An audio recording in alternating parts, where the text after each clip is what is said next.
Shri Harikrishna Heights येथे अत्यंत व्याजबी दरात 25 अमेनिटीज आणि प्रशस्त पार्किंग सह 2 आणि 3 BHK रेडी पोझिशन फ्लॅट्स उपलब्ध। बुकिंग साठी संपर्क पार्श्वनाथ प्रोजेक्ट 9090787833।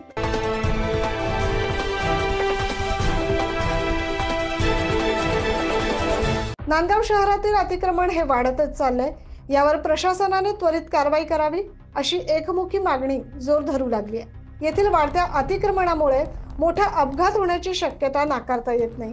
नांदगाव शहरातील शनी मंदिर, गांधी चौक परिसरात दुकानधारकांनी आपल्या दुकानाच्या समोर 5 ते 7 फूट पर्यंत अतिक्रमण केलंय आणि आपली दुकानं थाटली आहेत। परिसरातील दुकानदारांनी मोठ्या प्रमाणात अतिक्रमण केलंय, त्यामुळे वाहन चालकांना मोठी अडचण होतीये। यावर नांदगाव नगरपालिका प्रशासनाने त्वरित कारवाई करावी अशी मागणी नागरिक करतायत।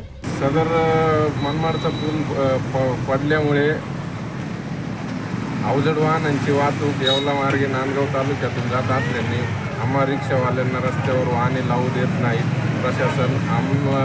आम्ही ते वाहने थोडे आतमध्ये घेतल्यानंतर नांदगावमध्ये जे अतिक्रमण आहे गल्ली बोळात गावात त्यांच्यावर प्रशासन काही कारवाई करत नाही का? आम्हा गरिबांवरच अन्याय का होतो? बाकीच्यांकडे कोणी बघत नाही।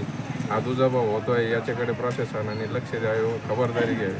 शनी मंदिर परिसरातलं जे अतिक्रमण आहे ते काढण्यात यावे आणि आम्हाला जागा करून द्यावी। दरम्यान ही मागणी मागील अनेक दिवसांपासून होत आहे, त्यामुळे प्रशासन यावर कधी कारवाई करणार असा प्रश्न सर्वसामान्य उपस्थित करतायत। 9 न्यूज महाराष्ट्रासाठी नांदगाव येथून प्रतिनिधी अनिल धामणे।